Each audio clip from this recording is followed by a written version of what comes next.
Hello दोस्तों, नमस्ते, राम राम। मैं हूं अमित चौधरी। स्वागत है आपका अपने यूट्यूब चैनल अपने जीके में, अमित सर जीके में। बहुत ही अच्छे तरीके से मैंने क्लासेस करवाई हैं और करवाता रहूंगा, और आपके अच्छे तरीके से समझ में हिस्ट्री की क्लासेस समझ में आ रही होंगी।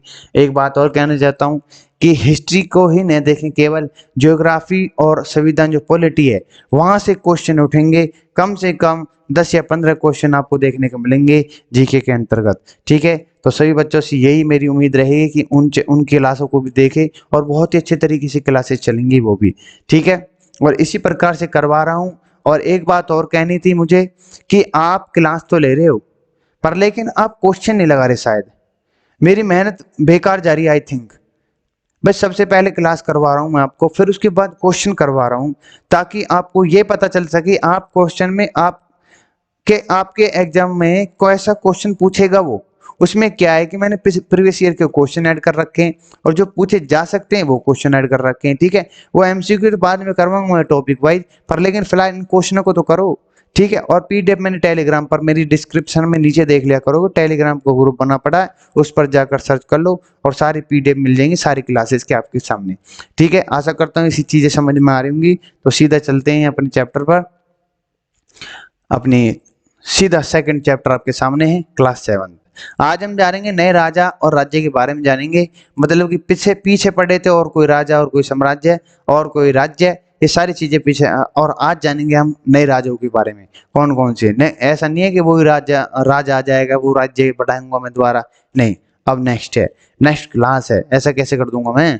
तो आप क्या जानेंगे, राष्ट्रकूट के बारे में जानेंगे, हिरण्यगर्भा यज्ञ के बारे में जानेंगे, और राजस्व की वसूली के बारे में जानेंगे, गजनी का सुल्तान जो महमूद था उसके बारे में जानेंगे, चहमान के बारे में जानेंगे, जो कि मोस्ट इंपोर्टेंट है। यहाँ के ये राजा, ये यज्ञ, ये वसूली कैसे करते थे, सारी चीजें पेपर में यहीं से क्वेश्चन उठेगा। ठीक है, सारी चीजें इंपोर्टेंट हो जाती हैं। तो 17वीं पढ़ते हैं अब हम। ठीक है, 17वीं सदी में कई बड़े भूस्वामी या योद्धा सरदार थे उस समय, जिन्हें राजा द्वारा मात खत या सामंत की मान्यता मिली हुई थी। इन सामंतों को राजा के लिए कई काम करने होते थे, जैसे कि उपहार लाना, देख लेना, राजा के द्वारा दरबार में हाजिरी बजाना, जरूरत पड़ने पर सेना उपलब्ध कराना। ठीक है, जब इन सामंतों को धन शक्ति बढ़ जाती थी, मतलब इन्हीं सामंतों की। ठीक है, एक समय जो चेले चपाटे हो करते थे सामंत, और तो वो अपने आप में महासामंत या महामंडलेश्वर घोषित कर देते थे। ठीक है, फिर राजा के पास आना बंद कर देते। ठीक है, राजा को पीछे से लूटना, पीछे से चुपके से माल ले जाना, मतलब कि एक राजनीतिक खेल खेलना। ठीक है, सीधी बात ये थी। कई बार वे अपने आप को स्वतंत्र भी घोषित कर देते, देख लो। ठीक है, दक्कन के राजपूतों की कहानी ऐसा ही एक उदाहरण है। दक्कन के जो पठार है, जो दक्कन की साइड की तरफ के जो राजपूत थे, वो पहले पढ़ेंगे हम राजपूतों के बारे में। पहले राजपूत लोग कर्नाटक के चालुक्य के अधीन रहते थे, और 8वीं सदी के मध्य की दंती दुर्ग नामक एक राष्ट्रकूट मुखिया ने चालुक्य राजा को हटा दिया, देख लो, स्वयं को राजा घोषित कर दिया उन्होंने। और फिर उसने हिरण्यगर्भ यज्ञ कर शुरू किया। अब पूछ लेगा किस वंश ने हिरण्यगर्भ और किसने किया था, ये सारी चीजें इंपॉर्टेंट है, इस पर निशान लगा लेना भाई मेरे। इंपॉर्टेंट है कि हिरण्यगर्भ यज्ञ किसने किया था। हिरण्यगर्भ का शाब्दिक अर्थ होता है सोने का गर्भ। ठीक है, ऐसा माना जाता था कि, ये याद कर लेना, सोने का गर्भ होता है। ऐसा माना जाता है कि कोई भी व्यक्ति, चाहे वह किसी भी जाति में जन्मा हो, किसी भी जाति में, यदि इस यज्ञ को करता था, कौन से को, हिरण्यगर्भ यज्ञ को, तो वह क्षत्रिय बन जाता था। अब देख लो, इंपॉर्टेंट, इसकी एग्जाम्पल मैं बताऊंगा आपको आगे चल करके। ठीक है, ये सारी चीजें तो कुछ इमेज है। कई ऐसे उदाहरण में मिले हैं जब कुछ सक्षम पुरुष अपनी सैन्य कुशलता के सहारे अपना राज्य स्थापित कर लेते थे। उदाहरण के लिए कर्नाटक के कदम्ब मयूर शर्मन, और राजस्थान के प्रतिहार गुर्जर प्रतिहार हरिचंद जन्म से ब्राह्मण थे वो। ठीक है, इन लोगों ने अपनी सैन्य शक्ति के बल पर, मतलब इनकी सेना में इतनी ताकत थी, ये इतने पावर थे उस समय में सेना को लेकर के, तो इन्होंने अपना खुद को एक हिरण्यगर्भ यज्ञ कराया, और ये क्या बने, क्षत्रिय बने। ये कहने का मतलब है, उदाहरण में लोगों ने अपनी सैन्य शक्ति के बल पर अपना राज्य स्थापित किया था, और उस समय ये क्षत्रिय भी बने। ये एनसीईआरटी बुकों में दिया हुआ है। ठीक है, जो कि एक ब्राह्मण थे, और फिर हिरण्यगर्भ यज्ञ किया, और फिर उन्होंने क्या किया, एक क्षत्रिय कहलाए, एक अच्छे घराना के योद्धा कहलाए। नए राज्यों में प्रशासन कैसा होता था उस समय?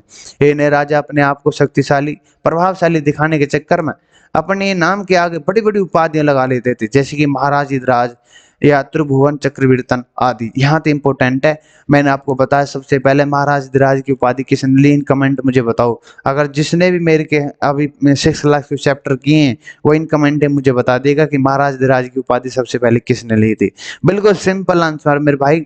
अगर जिस्म पर वर्दी या मोहर लगवाना चाहते हो ना अपने आई कार्ड पर, आइडेंटिटी गवर्नमेंट ठप्पा लगवाना चाहते हो तो भाई इसी तरीका से लगना होगा। ठीक है, वन लाइनर में कुछ नहीं रखा। अगर आप एक वन लाइन पढ़ रहे हो और उसके बारे में 10 चीज या 5 चीज भी नहीं जानते तो कुछ नहीं जानते आप। ठीक है, मेरा तो ये है कि आप एक टॉपिक जैसे मैंने पढ़ा है तो इसके बारे में आप 5 चीजें जानो। ठीक है, 5 या 8 चीज जानो। ठीक है, एक चीज तो अटकेगी पेपर के अंतर्गत। ठीक है, मेरा तो यही है मेन मुद्दा कि आपसे कुछ भी छुपे नहीं जीके के अंतर्गत। ठीक है, इसी प्रकार मैं जियोग्राफी पे पढ़ा रहा हूँ ताकि बच्चे को ये पता होना चाहिए कि कहाँ केरल है और कहाँ जम्मू कश्मीर है और किस चीज को क्या कहा जाता है उसमें। ये सारी चीज मैं बहुत शुद्ध बिल्कुल प्योर भाषा में, हिंदी बिल्कुल ऐसे नहीं ये वो करके यार ये वो, मतलब अपनी सी भाषा में समझा रहा हूँ, बिल्कुल तरीके से समझा रहा हूँ जाते कोई ये नहीं आवे हाँ भाई पूरा अंग्रेज हो रहा हो, इंग्लिश नहीं बोल रहा हूँ मैं। ठीक है, सीधी बढ़िया तरीके से समझा रहा हूँ सभी सब्जेक्ट को लेकर के। लेकिन इन बड़ी अब नहीं पढ़ते हैं, लेकिन इन बड़ी उपाधियों के बावजूद इन राजाओं को अक्सर स्थानीय सामंतों, भूस्वामियों, ब्राह्मणों और व्यापारियों से अपना सत्ता साझा करनी पड़ती थी। ठीक है, सिंपल है। राजस्व की वसूली क्या होती थी? सरकार चलाने और सेना रखने के लिए संसाधन की जरूरत पड़ती थी। संसाधन मतलब घोड़ा, गाड़ी, बैल या कुछ उनके लिए संसाधन चाहिए होते थे। किसान और अन्य उत्पादकों को समझा बुझा कर या फिर जबरदस्ती उनके उत्पाद को कुछ हिस्सा वसूल टैक्स के रूप में हो जाते थे। यही तो वसूली थी। हैं? आखिर डंडा किसके क्यों जा रहा हो? किसान के, गरीब के। कई बार राजा अपने आप को हर जमीन का स्वामी बताते हुए उन जमीनों पर लगान वसूलता था। वसूले हुए संसाधनों का इस्तेमाल राज्य की जरूरतों को खर्चा किया जाता था। उस धन से मंदिर और किले बनवाए जाते थे। कुछ धन का इस्तेमाल युद्ध के लिए किया जाता था। जहां से लूट कर अच्छा धन मिलने की संभावना होती थी वहीं आक्रमण किया जाता था। ठीक है, या कोई भी साम्राज्य हो, कोई भी राज्य हो, कोई भी राजधानी उसकी। कुछ फायदेमंद व्यापारी मार्गों पर कब्जा करने की मंशा भी युद्ध करते थे। ठीक है, कर वसूल के लिए अक्सर प्रभावशाली परिवार के लोगों को नियुक्त किया जाता था और सेना में नियुक्ति भी इस तरीके से होते थे। ऐसे पद अक्सर वंशानुगत होते थे, मतलब कि जैसे कि इसका मतलब ये हुआ कि जैसे मैंने बताया ना राजतंत्र था, बेटा का बेटा राजा ही बनेगा नहीं, जैसे एक बाप राजा तो उसका बेटा क्या बनेगा? राजा, फिर उसका बेटा भी राजा। ठीक है, वही तरीके से सेना में नियुक्त होती थी कि एक बेटा अगर सेना में लगा हो, मतलब एक लड़का सेना में लग गया उसका बेटा भी सेना में लगेगा, फिर उसका बेटा भी सेना में लगेगा। इसी प्रकार से होते थे पहले। अधिकतर पदों पर राजाओं के रिश्तेदार भी दिखते थे। देख लो, रिश्तेदार तक भी पता। अब वहां कौन सा रिश्ता ना, वहां कौन सा वंश हो, वंश भी खत्म, दूसरे तरीके से अपनाने लगे हैं, मतलब कि रिश्तेदार नहीं बुलाने लगे। ये जैक तो पहले थी हुआ है, जैक जुगाड़ का सिस्टम तो भारत में पहले थी है। प्रशस्ति यह शब्द प्रशंसा का समानार्थी है। किसी राजा की बढ़ाई करने के उद्देश्य में प्रशस्ति लिखी जाती थी। मैंने पहले बताया भी है कि प्रशस्ति क्या चीज होती है, कि किसी बड़े राजा की घोषणाओं को लिखा जाता है या उपदेशों को लिखा जाता था किसी कवि के द्वारा, वही चीज प्रशस्ति है जो दिख रही है। प्रशस्ति में लिखी हुई, ये तो कुछ और है, सॉरी। परिस्थिति में लिखी हुई बातें सच्चाई से कोसों दूर होती थी और परिस्थिति से यह पता चलता कि कोई भी राजा अपने आप को कैसा दिखाना चाहता था। बड़ी बड़ी चीज लिखी जाती, जैसा कि विजेता, वीर, निर्भक, दयालु आदि। ऐसी परिस्थितियां ब्राह्मणों द्वारा लिखी जाती थी जो कभी कभार प्रशासन में मदद करते थे। ठीक है, मतलब कुछ आदि झूठे, कहने का मतलब ये हुआ। ठीक है, भूमि अनुदान, ब्राह्मणों को उनकी सेवा के बदले में भूमि अनुदान मिल जाती थी। मतलब कोई भी सेवा करता है, परिस्थिति ये सब कुछ लिखता था तो उनको अनुदान या उपहार में क्या दिया जाता है? भूमि। इस रिकॉर्ड को ताम्रपत्र पर लिखा जाता था। ठीक है, और जमीन पाने वाले को दिया जाता था। ठीक है, जैसे कि किसी ब्राह्मण ने कुछ अच्छा कार्य किया या किसी के लिए अच्छी चीजें लिखी, किसी राजा के लिए, तो उसने क्या दे दिया, उसको जमीन दे दी। तो वो चीजें क्या किस में लिखता, ताम्रपत्र में। ठीक है, ये जो दिख रहे हैं आपको, इसमें अच्छी अच्छी चीजें लिखता होगा उस राजा के बारे में। ठीक है, कल्हड़, कल्हड़ के बारे में जान लेते हैं, जो कि मोस्ट इंपोर्टेंट है। ये सबसे इंपॉर्टेंट है कि कश्मीर के राजाओं के इतिहास पर कल्हड़ ने संस्कृत में एक लंबी कविता लिखी थी। कल्हड़ ने अपने अपने स्रोत के रूप में अभिलेखों, दस्तावेजों, चश्मदीद गवाहों के किस्सों और पहले के इतिहास का इस्तेमाल किया है। इस कविता की अनोखी बात यह है कि कल्हड़ ने राजाओं और उनकी नीतियों की आलोचना की है। ये मोस्ट इंपोर्टेंट है। कल्हड़ क्या है? कल्हड़ कल्हड़ जो एक लेखक हैं और जिसने कश्मीर के ऊपर एक राज तरंगणी एक बुक लिखी है, पुस्तक लिखी है। ठीक है, ये मोस्ट इंपोर्टेंट है, आपको पूछ लेगा राज तरंगणी क्या है, किसने लिखी है, तो कल्हड़ जी ने लिखी है। किसके ऊपर लिखी है? कश्मीर के ऊपर लिखी है। ठीक है, कश्मीर के सारा बायोडाटा कल्हड़ राज तरंगणी में मिलेगा, जिसके जिसके लेखक हैं आपके कल्हड़ जी। धन के लिए लड़ाई, ये तो मोस्ट इंपोर्टेंट है। नए राजवंशों में से हर किसी शक्ति किसी खास क्षेत्र तक सीमित होती, लेकिन वह अपना शक्ति प्रदर्शन कई तरीके से करते थे। सभी राजा दूसरे क्षेत्र को जीतकर अपना नियंत्रण स्थापित करना चाहते थे। गंगा घाटी का कन्नौज सबके निशाने पर रहता था। ठीक है, गंगा का इलाका, क्योंकि पानी वहां पर, वो खेती की मतलब जमीनी उपजाऊ, वहां पर पैदावार अच्छी होती थी। ठीक है, इसलिए गंगा के किनारे के जो बसे हुए जनपद थे, साम्राज्य थे, या जो वहां पर जिनके जो राजाएं थे, उनके सारी चीजों को वो हड़पना चाहते थे, क्योंकि यहाँ पर बहुत चीजें उपलब्ध थी। ठीक है, तो गंगा घाटी का मैदान बहुत ही मोस्ट इंपोर्टेंट था, जिसमें कन्नौज नाम आया है। ठीक है, इन मैप अगर आप नहीं पहचानते कन्नौज कहाँ पर है, तो सीधा चलो जियोग्राफी लो भाई, बहुत ही अच्छी तरीके से मैं जियोग्राफी करवा रहा हूँ आपको। कन्नौज क्या, आपको दक्षिणतम बिंदु मैं बता दूंगा कि कहाँ पर स्थित है भारत का। जिसको बच्चे को नहीं पता होगी आज सर्च मान लेना था किस क्या बोला है मैंने। राजा अपना शक्ति प्रदर्शन के लिए बड़े बड़े मंदिर बनवाते थे। ये मंदिर किसी भी राज्य की धन संपत्ति की निशानी होते थे।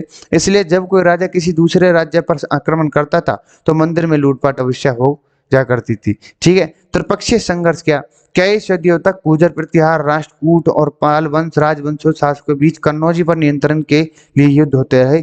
इस लंबे चलने वाले युद्ध में 3 पक्ष शामिल थे, इसलिए इतिहासकार इसे त्रिपक्षीय संघर्ष कहते हैं। और त्रिपक्षीय संघर्ष में कौन कौन से वंश आ जाते हैं?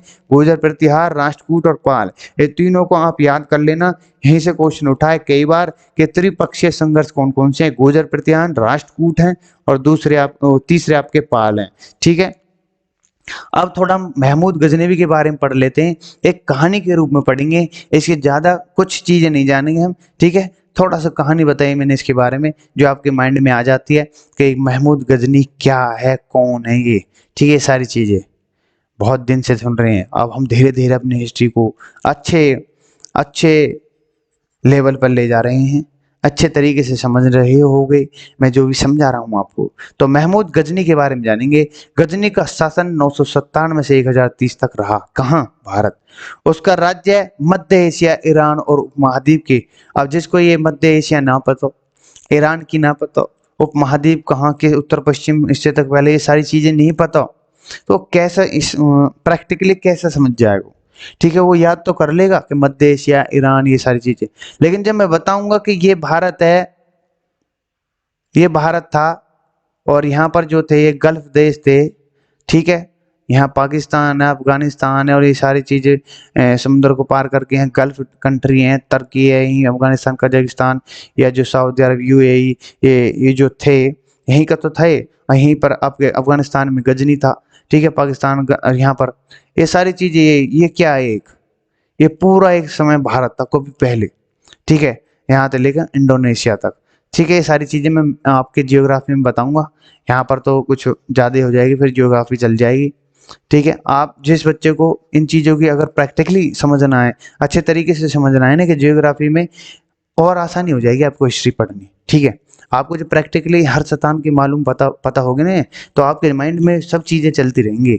यहाँ से यहाँ तक ये इसका एरिया था, यहाँ से यहाँ तक ये कब्जे करके बैठा होता। ठीक है, ये राजा, ये सारी चीजें तो आपको पता है। उसका राज्य मध्य एशिया, ईरान उपमहाद्वीप के उत्तर पश्चिमी हिस्सों तक फैला हुआ था। वह लगभग हर वर्ष भारतीय उपमहाद्वीप पर आक्रमण करता था। कौन? गजनी। और मुख्यतः संपन्न मंदिरों को अपना निशान बनाता था। गुजरात का सोमनाथ मंदिर उन्हीं मंदिरों में से एक है। यहाँ से लूटे हुए धन को इस्तेमाल के से उसने गजनी एक शानदार शहर बसाया था। जब उसने सोमनाथ मंदिर लूटा तो कितने करोड़ों सोने चांदी इन्हें ले गो रुपये ने भी, ठीक है। कहाँ से? सोमनाथ मंदिर जो गुजरात में स्थित है, वहां से ले जा करके घोड़े गधों पर लाद करके रथों में भर भर के कहाँ ले गो? अफगानिस्तान, ठीक है, पाकिस्तान का क्रॉस होकर के वहां गजनी में ले गो और गजनी देश बसाया, ठीक है। ये सारी चीजें। नेक्स्ट पेज ये देख लेना आप। वह भारतीय उपमहाद्वीप के लोगों के बारे में और अधिक जानने की रुचि रखता था और इसलिए उसने अल बरूनी को यहाँ के बारे में लिखने को कहा और अल बरूनी ने किताब अल हिंद लिखी थी, ठीक है। ये लिखी थी, ठीक है, ये गलत हो गया थोड़ा। तो किसने लिखी थी? अल बरूनी ने। कौन सी किताब लिखी थी? किताब अल हिंद, मोस्ट इंपोर्टेंट है। नेक्स्ट टॉपिक आपके सामने है, इतिहास चाहमान के बारे में जानेंगे। चाहमान राजाओं ने दिल्ली और अजमेर के इलाके पर शासन किया था। मोस्ट इंपोर्टेंट बातें हैं सारी चीजें। अगर आपको समझ में नहीं आ रही कि ये चीजें क्या चल रही हैं, आप फिर प्रॉपर तरीके से क्लास लो, शुरू से क्लास लो, ताकि आपको समझ में आए ये क्या चीज मैं पढ़ा रहा हूँ, ठीक है। इतिहास चाहमान क्या? चाहमान राजाओं ने दिल्ली, जो दिल्ली है, अजमेर कहाँ? राजस्थान में, के इलाकों पर शासन किया था। बाद में इन्हें चौहान के नाम से जाना जाने लगा। क्या पूछ लेगा कि चौहान को या चाहमान को पहले या बाद में क्या कहा जाता था, ठीक है। जब उन्होंने अपने शासन का विस्तार करने की कोशिश की तो गुजरात के चालुक्य और पश्चिम उत्तर प्रदेश के गहडवाल के उसे उनका सामना हुआ और चौहान शासकों में सबसे प्रसिद्ध पृथ्वीराज तृतीय जो थे, जिसने 1168 से 1192 तक शासन किया था। पृथ्वीराज ने अफगानिस्तान के सुल्तान मोहम्मद गौरी को 1191 में हराया था, लेकिन अगले साल उसने उसको हरा दिया। किसको? आपके मोहम्मद गौरी ने वर्सेज आपके पृथ्वीराज तृतीय जी 1192 में हार गए। गलती करी, छोड़ दियो। नहीं तो आज इतिहास ही कुछ और होता अगर ये यहाँ मार देते ना। अगर मोहम्मद गौरी को यही मार देता ना पृथ्वीराज चौहान, तो आज ये इतिहास ही कुछ और होता, ठीक। हाँ, तो नेक्स्ट स्लाइड आपके सामने है। अब पढ़ेंगे इसी चैप्टर के ही जो स्थापत्य, इसको मैंने थोड़ा येलो कलर में दे दिया है, काफी इंपॉर्टेंट हो जाते हैं, ठीक है। ये सभी स्थापत्य हो, कृषि हो, प्रशासन हो, ब्रह्मोद्य हो, इनके बारे में जानेंगे हम, ठीक है। ये क्या चीजें हैं, इन सभी को लेकर के अब इन स्लाइडों में जानेंगे। पहले थोड़ा सा ही बचा है, बस टेंशन ना लो।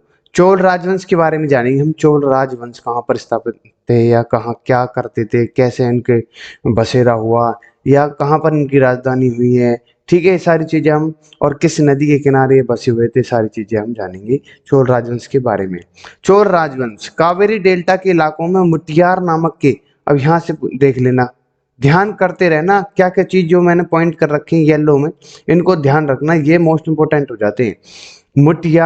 मुट्टियार नामक एक छोटे मुखिया परिवार का शासन था, ठीक है। ये लोग कांचीपुरम के पल्लव राजाओं के अधीन हुआ करते थे। किसके? कांचीपुरम के पल्लव, ठीक है, इनकी राजधानी थी। 9वीं सदी के मध्य में उरैयूर के प्राचीन मुखिया परिवार चोल के विजयालय ने मुठियार को हराकर अपना शासन किया था, ठीक है। सिंपल समझ में आ गई। उसके बाद विजयालय ने तंजावुर शहर को बनाया। किसने?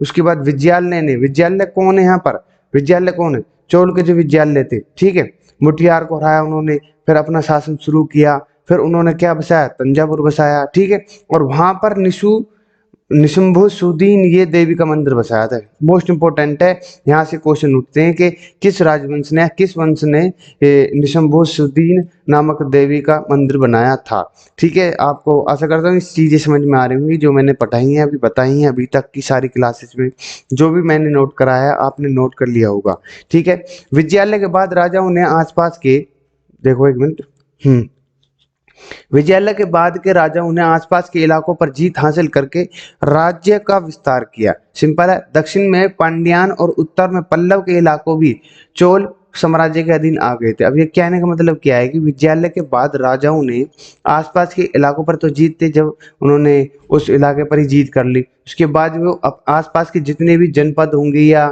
उनके इलाके या प्रदेश होंगे उन सभी को जीता होगा, ठीक है। दक्षिण में पांड्यान हो गए, दक्षिण कहाँ पर? इधर, और जो हासिल करके राज्य का विस्तार किया। दक्षिण में पंड्यान और उत्तर में पल्लव, ये मैं बताऊंगा अभी। इलाके भी चोल साम्राज्य के अधीन आ गए थे उस समय। ठीक है, ये सारी चीजें मोस्ट इंपोर्टेंट है। और इसमें मैं थोड़ा सा, चलो बाद में बताऊंगा, आएगा इसका समय।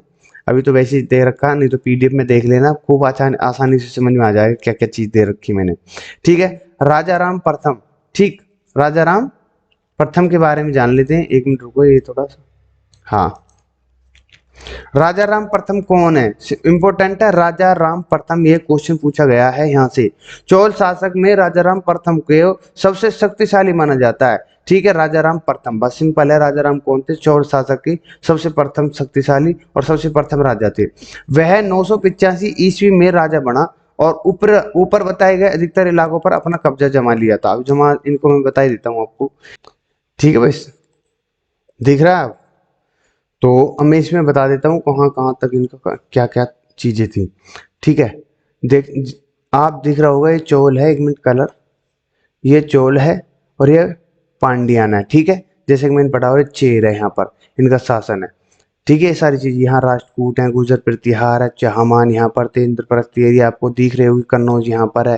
ठीक है, प्रयागराज, बनारस, ये सारी चीजें आपको समझ में आ रही होगी और दिख भी रही होंगी। ठीक है, सारी चीजें, कलिंग जो बोला जाता था पहले, पाल यहाँ थे। ठीक है, और आपके मुल्तान के अरब यहाँ पर थे, कश्मीर यहाँ पर आपको सब चीजें दिखाई दे रही होंगी आसानी से। ठीक है, और वंशज भी दिखाई दे रहे होंगे। ये परिवर्तनशील सीमाएं हैं जो ये दे रखी है ना, अलग अलग साम्राज्य की, अपने पर जनपद की सीमाएं हैं। ठीक है, यहाँ पर अलग अलग वंश के अलग अलग राजा रहते थे। और आशा करता हूँ ये चीज समझ में आ गई होगी आपके।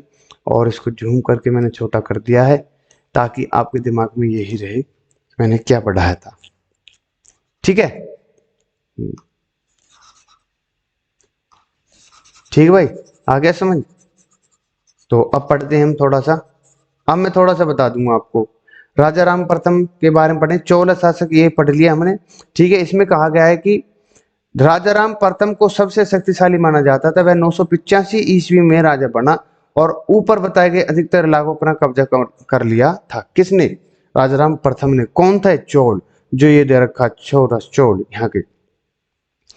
उसका अब उसने अपने साम्राज्य में प्रशासन में कई बदलाव किया और उसका बेटा राजेंद्र प्रथम, किसका बेटा था, राजा राम प्रथम का, उसका प्रथम बेटा था राजेंद्र प्रथम, अपने पिता की नीतियों का पालन करता था। ठीक है, राजेंद्र प्रथम ने गंगा की घाटी, जो घाटी है आपकी, गंगा की घाटी यहाँ से शुरू होती है और यहाँ पर आकर गिरती है, तो यहाँ की गंगा की घाटी, श्रीलंका, येरा, दक्षिण पूर्व एशिया और देशों पर आक्रमण किया। इन अभियानों के लिए उसने एक नौसेना भी विकसित कर ली थी। किसने, राजेंद्र प्रथम ने। मोस्ट इंपोर्टेंट है, आ गया होगा, प्रैक्टिकली आपको मैं बता रहा हूँ। यहाँ पर इस राजा ने, यहाँ पर इस वंश ने राज किया था उस समय। ठीक है, अब भव्य मंदिर पढ़ लेते हैं थोड़ा सा, कैसे भव्य मंदिर हुआ करते थे उस समय के। राजा राम में और राजेंद्र द्वारा तंजावुर और जो गंगईकोंड चोलपुरम, ये मोस्ट इंपोर्टेंट है, जो भी नाम बताए हैं, में बनाए गए भव्य मंदिर स्थापत्य और वास्तुकला की अनूठी मिसाल हैं। ठीक है, चोल राजाओं के समय मंदिर के आसपास बस्तियां फलती और फूलती थी। मंदिरों के लिए शासकों और अन्य लोगों द्वारा जमीन दान में दी जाती थी। किसके द्वारा, शासकों द्वारा। मंदिरों में काम करने वाले लोग मंदिर के आसपास ही बस जाते थे, जैसे पुजारी पुजारी हुआ, माला बनाने वाले हुए, रसोईया, मेहतर या गीतकार, नर्तक, ये सभी किसके पास बस जाते थे, इन मंदिरों के आसपास रहा करते थे। ठीक है, ताकि उनकी भी अपनी बिक्री हो सके और थोड़ी सी इन पे से ही टैक्स वसूल लेते थे। ये ऐसे करते थे, कोई भी राजा हो उनका सेकंड हैंड तो होता ही है। ठीक है, कमाने का जरिया। कांस्य मूर्ति कला क्या है, इन मंदिरों की खासियत ये, यहाँ पर बनने वाले कांसे की मूर्तियां हैं। सबसे मोस्ट इंपोर्टेंट है कांसे मूर्ति कला, मतलब जो मंदिर है इसके अंतर्गत खास, मतलब खास बात यही थी कि कांसे की मूर्ति पाई गई इनके अंदर। ये मूर्ति पूरी दुनिया में बेहतरीन होती थी। अधिकतर मूर्तियां देवी देवताओं की बनती थी, और लेकिन कुछ भक्तों की मूर्तियां भी बनी हुई थी, जो अच्छे अच्छे बड़े बड़े भक्त थे ना, उनकी भी मूर्तियां बनाई गई थी। ठीक है, तो ये मोस्ट इंपोर्टेंट है, समझ में आ गया होगा कहने का मतलब क्या है मेरा। ठीक मेरे भाई, अब नेक्स्ट पढ़ते हैं थोड़ा कृषि के बारे में। जो कावेरी नदी है हमारी, कावेरी नदी का डेल्टा की जमीन बहुत उपजाऊ होती थी। जैसे कि हमारी गंगा नदी के आसपास उसकी जमीन उपजाऊ होती है ना, ऐसी कावेरी नदी के आसपास की जमीन उपजाऊ होती थी। यहीं पर तो चोल और पांड्यान और चेर, यही साम्राज्य बसे हुए हैं और इनमें आपस में जूता बाजा, ठीक है, युद्ध हुआ करता था। तमिलनाडु में बड़े पैमाने पर खेती 5वीं और 6ठी शताब्दी में जाकर शुरू हुई थी। देख लो, बाढ़ की रोकथाम के लिए यहाँ बांध बनाए गए और खेतों तक पानी ले जाने के लिए नहर बनवाए गए। अधिकतर इलाकों में एक वर्ष में 2 फसल उगाई जाती थी। मौसम भी ऐसा होता है, आज भी ऐसी मौसम है, मौसमी इलाका। सिंचाई, जहाँ भी जरूरत थी वहाँ कृत्रिम रूप से सिंचाई के लिए कई तरीके अपनाए गए, जैसे कुआं खुदवाना, फिर वर्षा के पानी को जमा करने के लिए तालाब बनवाना। अधिकतर राजाओं और ब्राह्मणों ने सिंचाई की सुविधा विकसित करने में बढ़ चढ़कर हिस्सा लिया था। ठीक है, राजाओं को अपना लालच था। प्रशासन के बारे में पढ़ लेते हैं थोड़ा सा, उस समय प्रशासन कैसे थे। सिंचाई की सुविधा विकसित होने से, इन पॉइंटों को मैं इसलिए बता रहा हूँ ताकि आप जान सको उस समय का प्रशासन कैसा था, उस समय रोजगार कौन कौन से थे, या कैसे मंदिर हुआ करते थे, किन मंदिरों में क्या क्या पाया जाता था। ये सारी चीजें आपके दिमाग में कहानी के तौर पर मैं बढ़ा रहा हूँ, ठीक है, ताकि आपको ये समझ आ सके। मेरा तो मेन मुद्दा ये है, वन लाइनर न पढ़ा करके अगर एक चीज में आपको टॉपिक पढ़ा रहा हूँ तो उसको अच्छे से कहानी में समझाऊं, ठीक है। और कहानी जहाँ पर कोई कठिन शब्द आ जाता है, वर्ड आ जाता है, तो उसको मैं थोड़ा सा एक्सप्लेन दे देता हूँ, ठीक है, ताकि आपको अच्छी तरीके से और समझ में आ जाए। ठीक है मेरे भाई, नहीं तो वैसे तो लैंग्वेज सिंपल है, ठीक है, यह टकने की जरूरत या समझने की ना समझ में आए ऐसा हो नहीं सकता। ठीक है, तो प्रशासन के बारे में जानते हैं हम। सिंचाई की सुविधा विकसित होने के लिए, ठीक सिंचाई की सुविधा विकसित होने से किसानों की बस्तियां संपन्न होने लगी थी। ठीक है, इन बस्तियों या गांवों में उर कहते थे, यहाँ से क्वेश्चन उठा है, ठीक है, कि उर क्या है। ठीक है, उर क्या चीज है, ये सारी चीजें। ऐसे कई गांवों के समूह को नाड भी कहते हैं। ठीक है, अब जैसे उर आया तो नाड की पूछ लेगा वो। ठीक है, गांव की काउंसिल और नाडू कई काम करते थे, जैसे गांव का प्रशासन, न्याय देना, कर वसूलना, ये सारी चीजें किसके होते थे, नाडू या उर के। ठीक है, ठीक है, उस समय इनसे ही वसूला जाता था। नाडू के मामले में वेल्लभ जाति के धनी किसानों का अधिक नियंत्रण होता था। अब वेल्लल वेल्लल जाति कौन है, ये वेल्लल जाति नाडू के मामले पर, जो नाडू होते थे, या मतलब कि जो गांव के समूह जो होते थे उसको जो नाडू कहा जाता था। और नाडू के जो उसमें जो बसी हुई वेल्लभ जाति थी, जो काफी धनी व्यक्ति थे या धनी किसान थे, उनका उनका नियंत्रण हुआ करता था उन पर। लेकिन ये लोग चोल राजाओं की निगरानी में काम करते थे। देख लो, आया तो अंडर राजा की। ठीक है, चोल राजाओं द्वारा बड़े भूस्वामी को कई उपाधियां दी जाती थी, लालच था ये तो उपाधियां देना। और मुवे देवेलन का मतलब होता है कि 3 राजाओं की सेवा प्रदान करने वाला वेलन या किसान।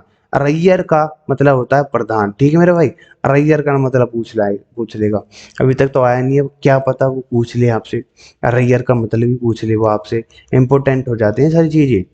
और जमीन का वर्गीकरण, चोल अभिलेख में जमीन के कई प्रकारों के बारे में लिखा हुआ है। ब्राह्मणों को मिलने वाली जमीन को ब्रह्मदेह कहा जाता था।